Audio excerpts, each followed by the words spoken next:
Manifesto as religiões nominalmente cristãs. Esclarecimento acerca da atual situação religiosa do mundo. Prevendo pelas Escrituras um caos que se abaterá na humanidade. E em auxílio especial a nossos irmãos, que aqui ficarão no sistema religioso. Ao considerar que nossos irmãos de Sardes, Reforma, não concluíram sua obra, mas eram mestres em organização, venho ao menos através desta humilde síntese esclarecer ao meio religioso atual o engano em que se encontra a humanidade. Aproveito a oportunidade para esclarecer o fenômeno social da saída de tantos membros eclesiásticos de suas igrejas e ou religiões. Ponto 1. A hierarquia no seio da igreja não agrada ao cabeça, o Filho do Eterno, pois todos somos irmãos. Mateus capítulo 23, verso 8. Ponto 2. A igreja da primeira era, profeticamente, Éfeso, foi a igreja dos apóstolos. E enquanto eles estiveram aqui, não permitiram que tal hierarquia se estabelecesse. Ponto 3. Em Atos capítulo 15, importante reunião do início da igreja. Os discípulos, apóstolos e anciãos solucionavam a questão tratando o assunto como iguais. O que prevalecia não era a palavra de um apóstolo sobre a de um ancião, ou vice-versa, mas o que parecia bem aos olhos de toda a igreja. Atos capítulo 15, verso 22. Ponto 4. Na suprastada reunião e em toda a igreja em Atos, os homens santos chamavam-se apenas pelo seu nome, não invocando títulos de suas funções, pois sabiam que tal costume era contrário aos ensinamentos do Filho do Eterno. Ponto 4. Ponto 5. Os próprios anjos, seres ministradores do Eterno, não invocam e não invocavam títulos sobre os homens. Atos capítulo 10, verso 5. E Apocalipse capítulo 19, verso 10. Ponto 6. A obra dos nicolaítas, que queria adentrar na igreja da primeira era, Éfeso, também era um clero que estava querendo ser formado para se sobrepor aos irmãos comuns. Entendei a etimologia da palavra nicolaítas. Nico, do grego, conquistar. Laitas, o povo leigo. Conquistar, subjugar o povo leigo. Ponto 7. Tal ensino hierárquico, combatido e detestado pelo Filho do Eterno e pelos apóstolos, não adentrou na era apostólica da igreja. Ponto 8. Na segunda era da igreja, do latim isto é. Na segunda era da igreja, profeticamente Esmirna, tal ensino começou a adentrar na igreja quando os irmãos começaram a fazer uma distinção entre o termo ancião, que significa do grego presbítero, e o termo bispo, que do grego significa supervisor. Para Paulo e Lucas, tratava-se da mesma função. Os dois eram a mesma coisa. Atos capítulo 20, verso 17 e 28. Efésios capítulo 4 e verso 11. Ponto 9. A igreja abandonou o sistema apostólico de deixar um grupo de anciãos sobre a igreja. Atos 14, 23, 20 e 17. E Tito 1, 5. Passando a deixar sobre cada igreja apenas um homem. 10. A hierarquia consolidou-se na terceira era da igreja, Pérgamo, a partir de Constantino, o qual tornou mais nítida a distinção clero-leigos. Apocalipse capítulo 2, versos 15 e 16. Ponto 11. A aliança da igreja com o Império Romano, juntamente com o clero formado, proporcionaram um caminho aberto para a exploração do povo, a doutrina de Balaão, que trabalhou contra o povo do Eterno por causa de um salário. Balaão do hebraico significa devorador, devorador do povo. Ponto 12. Cobram dízimos em espécies de não-judeus e não destinam valor substancial aos órfãos, viúvas e estrangeiros. Deuteronômio, capítulo 14, versos 28 e 29. O dízimo instituído por Moisés no ponto 13 não era e nem podia ser praticado em dinheiro. Deuteronômio capítulo 14, versos 22 ao 29. 14. Era para usufruto dos próprios dizimistas. Deuteronômio 14, 23, 26 e 27. Também o capítulo 18, verso 4. Porém, sem desamparar os levitas que estavam junto aos dizimistas. Ponto 15. Ireneu, um dos mensageiros da igreja. Orígenes, Justino Marte, Tertuliano, Cipriano, Crisóstomo e outros do século 2 ao 5, que compõem a história da igreja, nos falam somente de contribuições voluntárias na comunhão dos santos. Somente no século 6, a igreja romana, no Sínodo de Macon, no ano de 582, é que o dízimo começou a ser ensinado como algo obrigatório e de forma generalizada.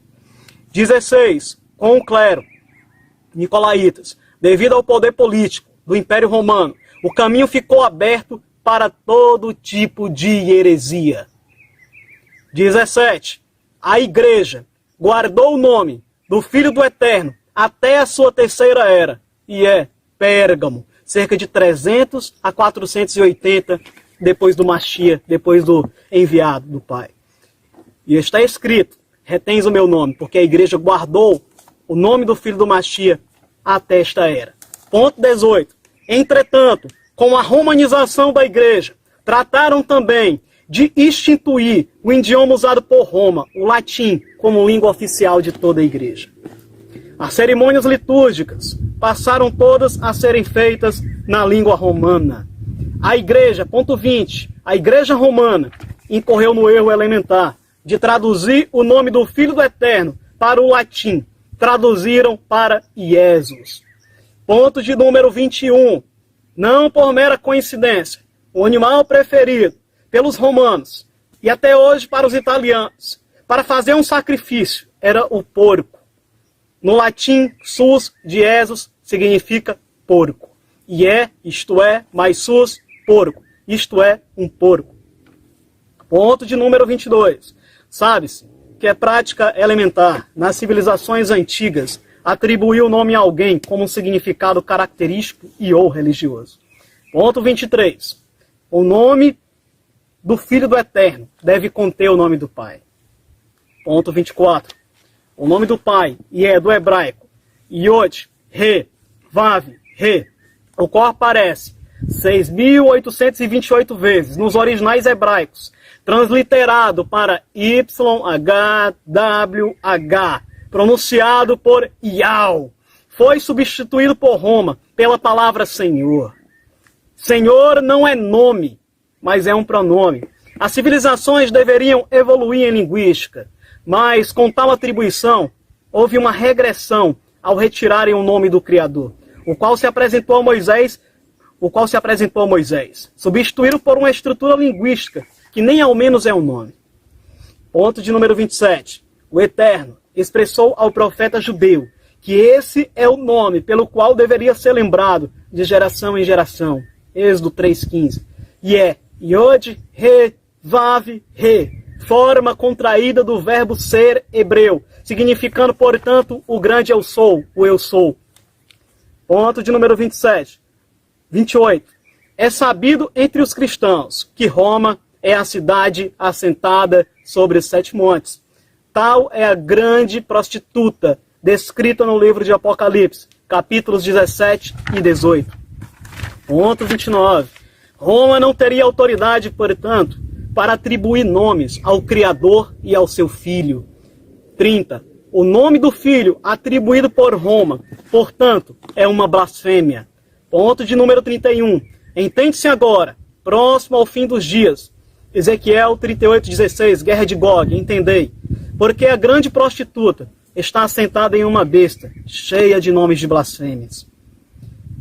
32. Entende-se, portanto, hoje, porque Roma teria lançado por terra a verdade, e é o nome do Filho do Eterno, e teria tido sucesso. Daniel, capítulo 8, verso 12. 33. E porque teria embebedado todas as nações com o vinho da sua prostituição. Ponto de número 34. E porque, de alguma forma, próximo ao fim dos dias, O povo do Eterno estaria dentro do sistema católico babilônico, como está escrito, sai dela, povo meu, Apocalipse 18:4. 35. E que, portanto, este nome, Jesus, Jesus, não é uma herança dos apóstolos, mas mais uma das blasfêmias da grande prostituta.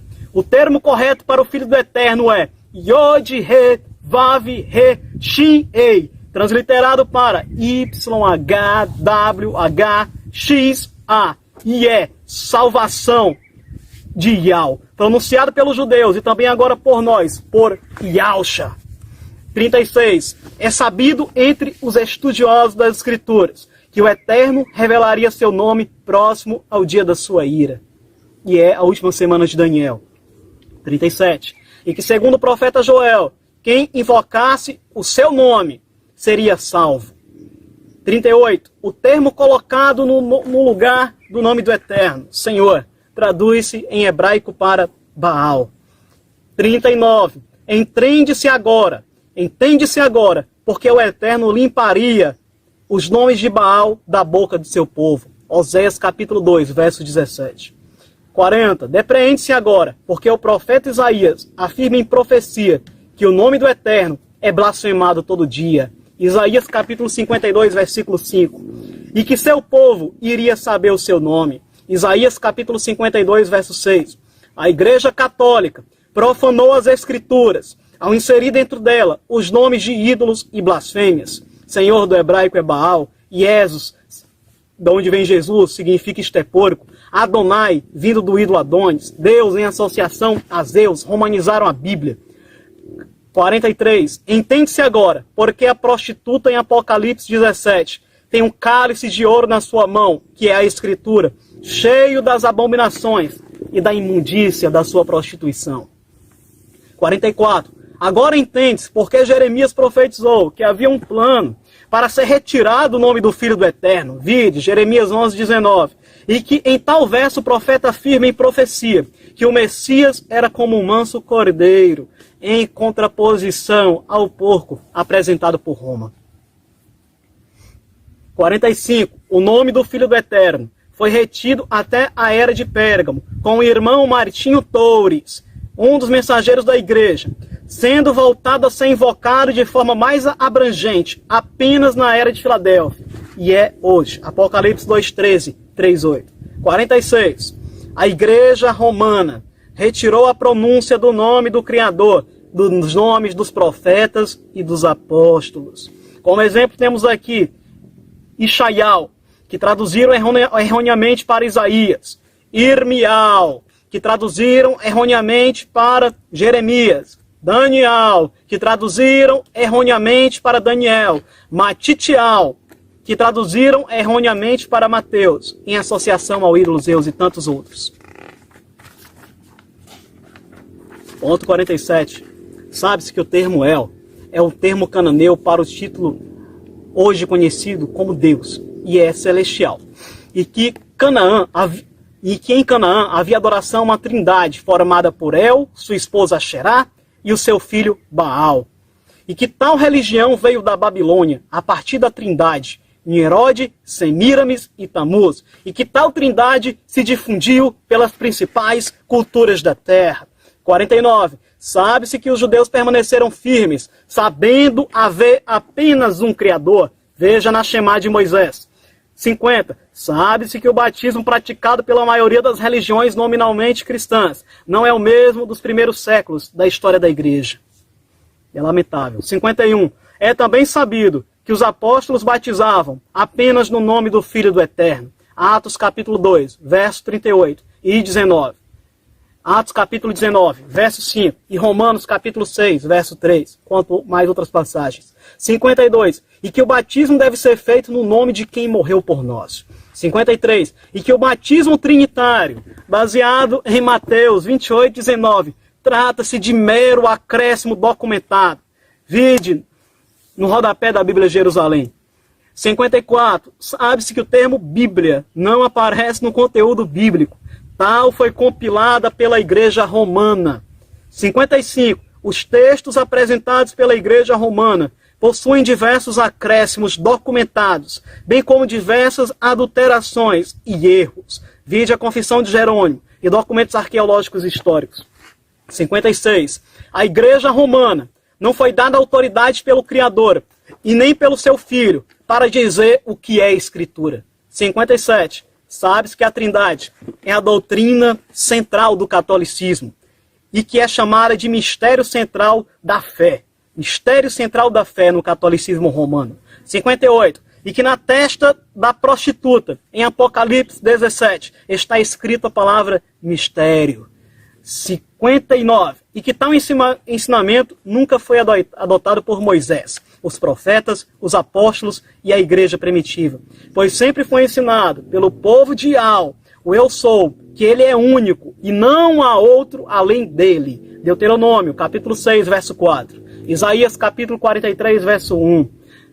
44, 6. 45, 5 e 6. Tiago, 2, 19. Judas, 25. Todas as escrituras. 60.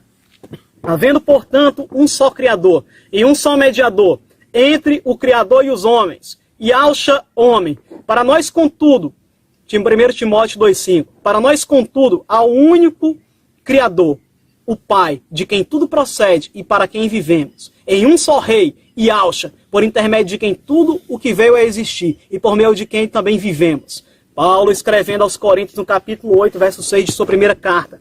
61. O próprio Filho do Eterno afirma haver um só Criador. Mateus 12, 23. 62. Se fossem três, Moisés, Paulo e o próprio Machia, teriam dito haver três, e ou três em um, o que não acontece. 63. É sabido que os versos que falam da Trindade são acrescentados pela Igreja Romana.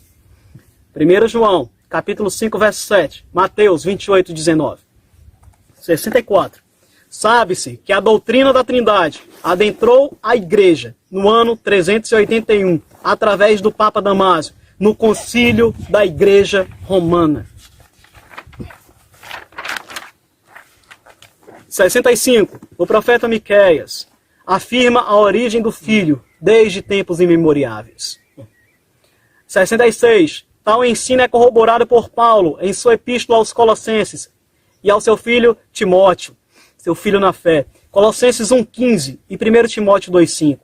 67. Sabe-se que todas as coisas foram feitas por intermédio do Filho. Colossenses 1,16.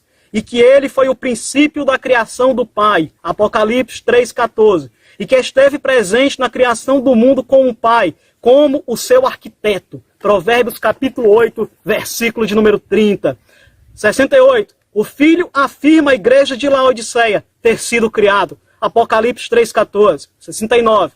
Tal é a posição dos judeus convertidos ao Filho do Eterno, chamado de Moisés, os quais boa parte acusam nós, os gentios, que creram no Filho, de distorção das Escrituras, paganismo e idolatria. 70. A distorção romana de que há mais dois deuses, somado a Ial, para ser formada uma trindade em só, provém de Babel e tem sido uma confusão no meio do povo do Eterno. A própria Babel significa confusão. E a palavra mistério, na testa da prostituta, no entendimento dela, da grande prostituta, é traduzido no meio católico pelo mistério da Santíssima Trindade. 71. A doutrina da eternidade do Filho só foi adotada pela Igreja Romana no Concílio de Nicéia, cerca do ano 325, dirigido por Constantino, imperador de Roma. 72. Roma não teria autoridade para afirmar haver outro Deus, além de Al. A autoridade de Roma não procede do Eterno, mas é diabólica. 73. Os que divergiram de tal doutrina de Roma foram perseguidos e mortos. Sabe-se que Roma está manchado com o sangue dos santos e das testemunhas de Alcha, e que os termos em Isaías capítulo 9, verso 6, que geralmente eram atribuídos a reis. 76. E que a Igreja Romana traduziu erroneamente o termo Pai para sempre em Isaías 9,6, substituindo para Pai da eternidade. 77. E que o Filho afirmou que somente ao Eterno adorarás, e somente a Ele prestarás culto. Lucas capítulo 4, verso 8. E Mateus capítulo 4, verso 10. E que a igreja romana não teria autoridade para dizer haver outro terceiro Deus no concílio chefiado pelo Papa Damaso no ano 381. 79. E que de acordo com os judeus que receberam a escritura do próprio Eterno, o Espírito do Eterno trata-se da extensão do próprio Criador e não outro Deus. 80. Roma buscava introduzir a adoração do triângulo, criada pela Babilônia e difundida pelas culturas da terra. Tal ensino não provém da figueira que é Israel, mas da grande prostituta que adotou o sistema babilônico. 81. Entende-se, portanto, haver um só Criador e o seu Filho, por intermédio do qual foram feitas todas as coisas, o qual possui uma origem no Pai. 82. E a sua origem é desde tempos imemoriáveis, escreveu Miqueias. 83. O princípio da criação ideal, Apocalipse 3,14. 84. O Filho possui sua origem no Pai. 85. O Pai não possui origem. Ele é a origem de todas as coisas. 86. Sabe-se que a única suposta escritura que vai contra o ensino dos apóstolos e de Moisés é o chamado Evangelho de João. É sabido entre os estudiosos que tal evangelho não é de autoria de João. 87. É notório entre linguistas e historiadores de que ele foi elaborado por diversos autores e em diferentes épocas. 88. E que o mesmo está repleto de erros e contradições, como a hora da crucificação, as testemunhas da ressurreição, a apresentação dos discípulos ao Filho do Eterno, os anos de pregação do Machia e muitos mais. 89. E que foi muito usado por gnósticos e hereges nos primeiros séculos de nossa era. 90. E que o mesmo não era aceito por grande parte da igreja em seus primeiros séculos, sendo depois introduzida pela igreja romana. 91. E que o mesmo vai contra o Evangelho de Lucas, escrito por Paulo e Lucas no castelo de Cesareia, quando da prisão do apóstolo, e que foi atestado pelo apóstolo Paulo como escritura. O Evangelho de Lucas foi atestado como escritura, e o Evangelho de João bate contra o Evangelho de Lucas. Paulo afirma que todo evangelho apresentado, diferente do por ele anunciado, não seja aceito, mas maldito. 93. E que, portanto, não podemos basear a doutrina da igreja em um evangelho historicamente duvidoso e de origem não apostólica, totalmente contrário às doutrinas de Moisés e dos profetas. 94. Sabe-se que os judeus que creram no Salvador, denominados judeus messiânicos, não receberam tal evangelho e que acusam Roma de distorcer as escrituras e profaná-las com idolatria e paganismo. 95.